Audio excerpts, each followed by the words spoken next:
जय माँ इंद्राक्षी जय अम्बे। इंद्राक्षी धाम में दर्शकों आप सभी का हम हार्दिक स्वागत करते हैं। आज के दिन जिन जातकों का जन्मदिवस है, मैरिज एनिवर्सरी है, उन सभी को हमारी तरफ से बहुत बहुत शुभकामनाएं। चातुर्मास प्रारंभ होने वाला है। 6 जुलाई की देवशयनी एकादशी है और देवशयनी एकादशी से लेकर के देव उठनी एकादशी तक ये चातुर्मास का समय कहलाता है। इस समय में तप तितिक्षाएँ अत्यधिक की जाती हैं। साधक लोग अपनी साधनाओं को बहुत अच्छा सा करते हैं। साधु तपस्वी कहीं भी अपना स्थान छोड़ करके नहीं जाते, अपने ही स्थान पर रह करके विशेष प्रकार की साधना करते हैं। कहने का भाव, भगवान विष्णु इधर क्षीर सागर में शयन करते हैं और इधर तपस्वी लोग जो होते हैं वो अपनी साधनाओं में चार चांद लगाते हैं। ये बहुत ही पावन पवित्र समय होता है अपनी साधनाओं को करने के लिए। सारी जानकारी इस अंक में हम आपको देने वाले हैं। आइए सबसे पहले हम पंचांग देखें। 5 जुलाई सन 2025 दिन शनिवार, संवत 2082, आषाढ़ मास शुक्ल पक्ष, तिथि आज दशमी है और कल देवशयनी एकादशी है। नक्षत्र स्वाति, राहु काल 9 से 10:30, दिशा शूल पूर्व दिशा। आषाढ़ मास के शुक्ल पक्ष की एकादशी से लेकर के उधर देव उठनी एकादशी तक ये 4 महीने का जो समय होता है, कार्तिक मास की शुक्ल पक्ष की एकादशी तक का जो समय होता है, ये चातुर्मास कहलाता है। अब चातुर्मास में अब तो खैर बहुत संसाधन हो गए हैं, लेकिन एक पुरातन समय की हम बात करें, इतनी अच्छी सड़कें नहीं थी, आने जाने की व्यवस्थाएं इतनी अच्छी नहीं थी और ऊपर से बरसातें भी अच्छी खासी होती थी। रास्ते बंद हो जाते थे, मार्ग अवरुद्ध हो जाते थे। साधु सन्यासी अपने एक ही स्थान पर किसी भी स्थान को जो चुनते थे, उसी स्थान पर ठहर करके अपने आश्रम में या किसी कुटिया में 4 महीने के लिए वो अपने तप में लीन हो जाते थे और नाना भांति के पदार्थों का भी वो सेवन छोड़ देते थे। जैसे गुड़ का सेवन छोड़ते थे, भादों में दही का सेवन छोड़ते थे, आश्विन में दूध का सेवन छोड़ते थे और कई साग का, पालक का सेवन छोड़ते थे। तो कई इस प्रकार की वस्तुओं को छोड़ करके वो अपनी तप में, अपनी तितिक्षा में, अपनी साधना को जागरण करने में 4 महीने का समय वो लगाया करते थे। और ये एक स्थान पर ऐसा नहीं होता था, जगह जगह गुरुकुल में, आश्रमों में जगह जगह ये परंपराएं थी, ये परिपाटी चल रही थी और पूरा माहौल एक साधना में माहौल बन जाता था। छोटे से छोटा साधक भी अपनी मंगल कामनाओं को पूर्ण करता था और उसी में से आज जो भी छुटपुट हो रहा है, जो भी आज चातुर्मास को मानते हैं, चातुर्मास में ब्रह्मचर्य का पालन रखते हैं, और उस समय तो कुशा के आसन की एक चटाई सी बना करके 4 के 4 महीने उस पर विश्राम किया जाता था, बिस्तर का त्याग कर दिया जाता था। तो आज भी ऐसे बहुत साधक हैं जो कुशा की चटाई पर अपना विश्राम करते हैं या तख्त पर विश्राम करते हैं। तख्त पर लेटने का अभिप्राय ईड़ा पिंगला सुषुम्ना नाड़ियों के विकास से भी है। मेरुदंड में जो फुसफुसाती हुई हमारी सुषुम्ना नाड़ी कार्य करती है उससे भी है, क्योंकि सीधा जितना मेरुदंड रहता है उतने ही जो 6 चक्रों का भेदन करने वाले साधक होते हैं, कुंडलिनी जगाने वाले साधक होते हैं, वो उसी प्रकार से उस प्रकार के बिस्तर की व्यवस्था करते हैं, शयन के बिस्तर की व्यवस्था करते हैं। तो अब हम सब लोग क्या कर सकते हैं, जितना हमसे बन सके इस चातुर्मास में अपने इष्ट की साधना करें। जो भी आपके इष्ट हैं, जहाँ से भी आप दीक्षित हैं, ज़्यादा से ज़्यादा अपने इष्ट की साधना करें और जितना संभव हो सके ब्रह्मचर्य का पालन करें। भादों के महीने में दही नहीं ली जाती है, भादों के माह में। अब देखो भाई, आजकल का समय कुछ और है, भागता दौड़ता समय है, जितना निभ सके उतना आप निभाने का प्रयास करना। श्रावण के मास में बहुत ऐसी चीज़ें, श्रावण के मास में भी जैसे शाक है, पत्तेदार जो पालक है, इस प्रकार की चीज़ों का इसमें छोड़ देते हैं। आश्विन मास में बहुत लोग दूध का परित्याग कर देते हैं, बैंगन का परित्याग कर देते हैं इसमें सावन में। तो बहुत लोग ऐसे हैं जो नाना भांति के इस प्रकार के भोज्य पदार्थों को नहीं लेते हैं। खैर, जितना बेटा आपसे निभ सके उतना आप देखने का प्रयास करने का। लेकिन इतना मैं आपसे ज़रूर कहूँ कि तप को, तितिक्षा को, अपनी साधना को बल देने का प्रयास करना। एकाग्र रूप से, अब देखो बरसातें जब कई बार ऐसी, अब तो खैर ट्रांसपोर्ट रुकता ही नहीं है, आना जाना सबका लगा रहता है, जनसंख्या किस प्रकार से बढ़ रही है किसी से छिपा नहीं है। पहले बहुत दूर दूर व्यक्ति रहा करते थे, संसाधन नहीं थे, ऊपर से बरसात हो जाया करती थी और बरसात भी अच्छी खासी वाली बरसात हुआ करती थी, तो उसमें व्यक्ति अपने एकांत स्थान को चुन करके 4 मास का ये चौमासा काटा करता था और अपने भगवान की प्राप्ति किया करता था। तो आज के इस परिकाल में, इस प्रवेश में जितना हो सके उतना करने का प्रयास करना। कल देवशयनी एकादशी है, भगवान श्री विष्णु क्षीर सागर में शयन के लिए चले जाते हैं। अब वो तो ईश्वर जाने, ईश्वर की लीलाएं हैं उनकी, भगवान कभी सोते तो नहीं हैं, लेकिन ये उनकी लीलाएं हैं। उन लीलाओं को समझना आम साधक के, आम व्यक्ति के बस की बात नहीं है। तो कल बहुत अच्छी एकादशी है, देवशयनी एकादशी है। कल के दिन श्री हरि का स्मरण करें, चलते फिरते उठते बैठते श्रीमन्नारायण श्रीमन्नारायण श्रीमन्नारायण जपते रहें। अपने इष्ट मंत्र राधा राधा जपें, चाहे आप दुर्गा दुर्गा जपें, शिव शिव जपें, कृष्णा कृष्णा जपें, हरे रामा हरे कृष्णा जपें, जो भी आपसे अजप अजप के रूप में जपा जा सके उसे आप चलते फिरते उठते बैठते जपते रहें। इसी के साथ साथ गायत्री मंत्र पर अनवरत तरीके से जोर रखें। ये 4 महीने किसी मणिमुक्तक से कम नहीं, आप जितना आपसे हो सके अपने एकांत कोठरिया में बैठ कर के 4 माह गायत्री मंत्र का जप करें। और एक बात ध्यान रखें, आप कहीं भी चले जाएं, भगवान इतने सस्ते नहीं हैं जो हमें मिल जाएं। इसके लिए बड़ा तप करना पड़ता है, बड़ी तितिक्षा करनी पड़ती है। और एक आपसे बात बड़े दिल की कहें, भगवान हम सबके अंदर हैं, आत्मा सु परमात्मा। इसीलिए ध्यान रखना, आपके छोटा सा जो आपने मंदिर घर में बनाया है ना, उसी में परमात्मा वास करते हैं। आपको कहीं भी हिलने डोलने की ज़रूरत नहीं है। आपके अंदर वो भाव होने चाहिए, आपके अंदर वो भक्ति होनी चाहिए, भगवान तो आपको सामने नज़र आ ही जाएंगे। इसीलिए बेटे, समय बड़ा दारुण है, आने वाला समय और भी व्यवस्थित होने वाला है। आप जितनी तप तितिक्षा अपनी साधना में कर लेंगे, आपके उतना ही काम आएगी। और ये 4 महीने का जो समय होता है, चौमासा वैसे होता है, बरसात वैसे होती है, इसलिए ब्याह शादी भी लोग नहीं करते हैं। और ऊपर से श्री हरि का क्षीर सागर में जाकर के शयन करना 4 माह के लिए। सूर्य कर्क राशि में आने ही वाले हैं, तो सूर्य कर्क राशि में चले जाते हैं और जब सूर्य तुला राशि के होते हैं तब चातुर्मास ये पूर्ण हो जाता है। तो आप बेटा बहुत अच्छे से जितना आपसे बन सके शुद्धता के साथ ये सारी चीज़ों का ध्यान रखना।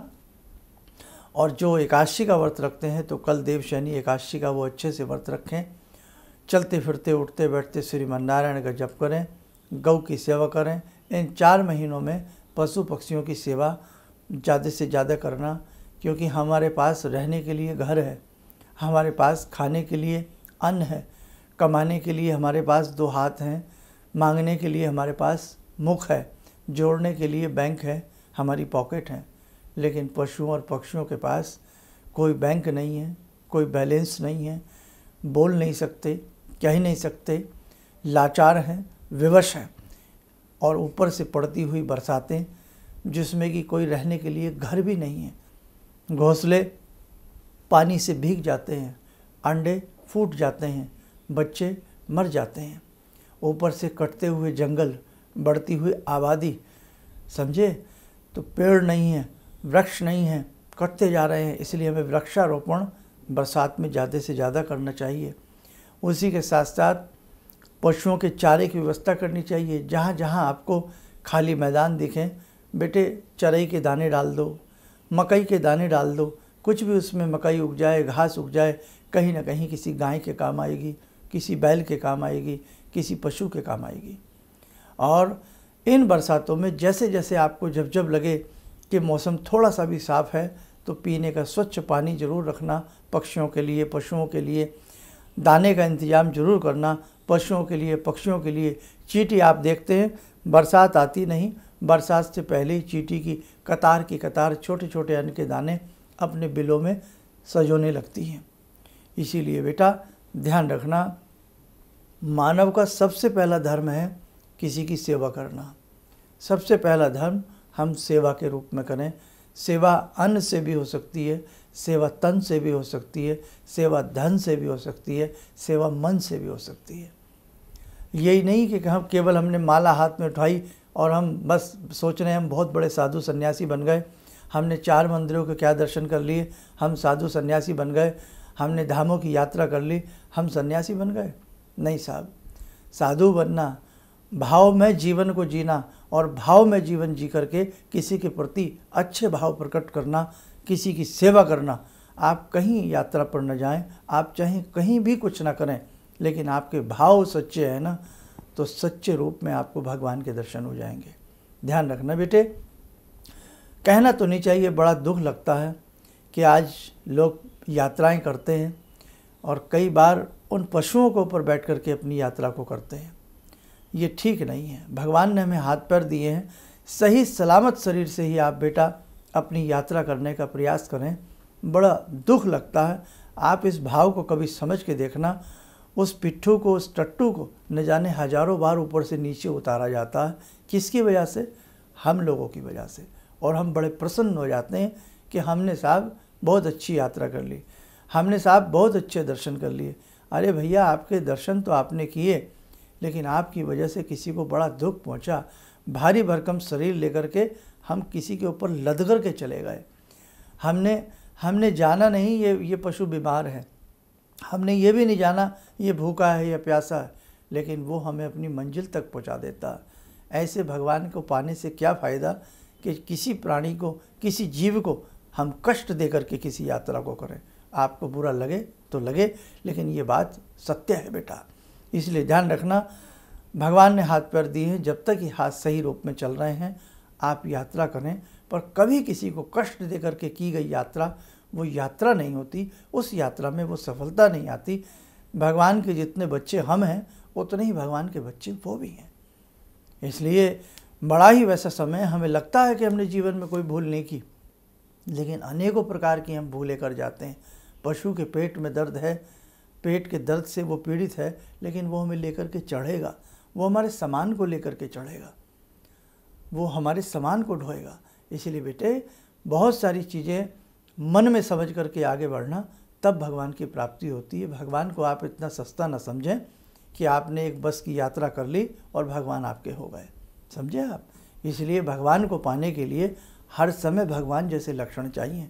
आप कहीं जाएं न जाएं, जब भगवान कण कण में हैं, जब भगवान रग रग में हैं, भगवान चहुँ और व्याप्त है, तो भगवान तो हर जगह है। और भगवान उसी को प्राप्त होता है जिसकी आत्मा सच्ची होती है, जिसका मन सच्चा होता है, जिसका जीवन सच्चा होता है और जिसके मन में भाव सच्चे होते हैं। ध्यान रखना ये हमारी बात, ठीक है। चलिए, समय हो चला आज की ध्यान साधना का। आज की ध्यान साधना में जुड़ते हैं हम भगवती जगत जननी से। हे जगदम्बा, समस्त भक्तों का कल्याण करें, समस्त साधकों का आप कल्याण करें। हे वरदायिनी, आप सबको वर प्रदान करें। ॐ सिन्दूरारुणविग्रहां त्रिनयनां माणिक्यमूलस्फुरात् स्तारानायकशेखरं स्मितमुखी भापेन वक्षोरुवां पाणिभ्यामलपूर्णरत्नचषकां रत्नोत्परां बिभ्रति सौम्यां रत्नगटस्थरक्तचरणां ध्यायेत्पराम् अम्बिकां खड्गं चक्रगदेषु चापपरिगान् शूलम्बुशुण्डिं शिरा शङ्खं संदधतीं करे स्त्रीनयनां सर्वाङ्गभूषावृतां नीलासमद्युतिमास्य पाददशकां सेवे महाकालिकां यामास्तो स्वपितैर्हरो कमलजो हन्तुं मधुं कैटवं विद्युद्दामसमप्रभां मृगपते स्कन्दस्थितां भीषणां कन्या विहकरवालखेटविलसा धस्ताविरासेवितां हस्तैश्चक्रगदाशिखेटविशिखां चापं गुणं तर्जनीं विप्राणामलिलात्मिकां शशिधरां दुर्गां त्रिनेत्रां भजे। कवच बना लें, ध्यान करें, भगवती का शुभ आशीष हम सबके ऊपर बरस रहा है।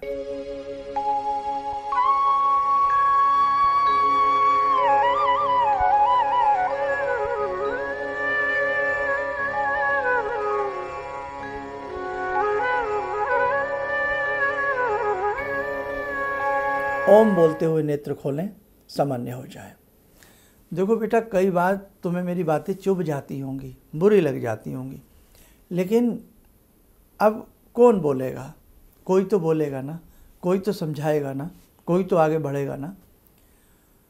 हम बहुत सारी चीज़ें अपने चारों तरफ देखते हैं कि ये गलत हो रहा है, लेकिन हम बोल नहीं पाते, हम उस सच के प्रति आवाज़ नहीं उठा पाते। इसलिए बेटे ध्यान रखना, जब भी जीवन में हमें लगे कि कुछ ये गलत हो रहा है, हम बिना लड़े प्रेम से ही उस बात को सुलझाने का प्रयास करें।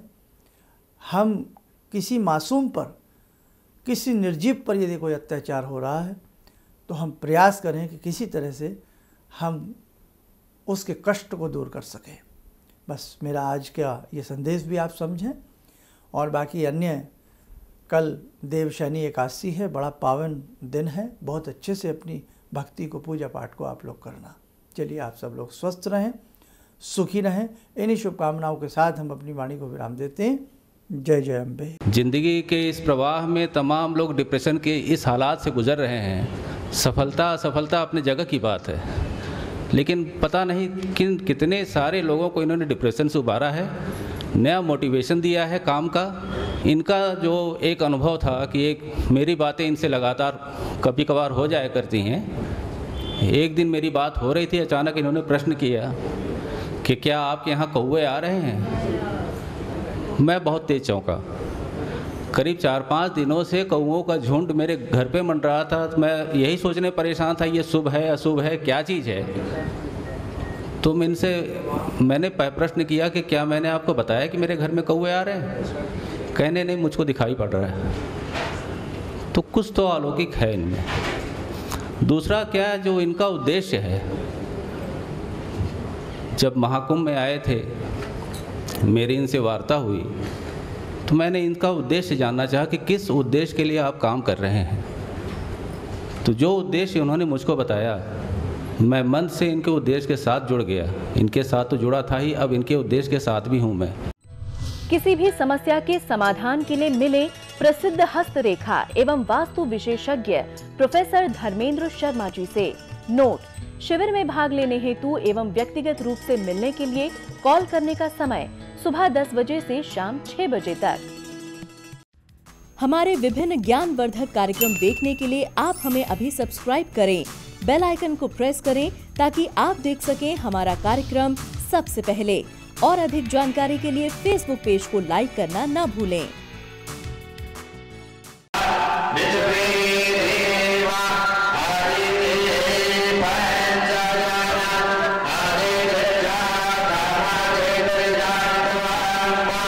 Yeah.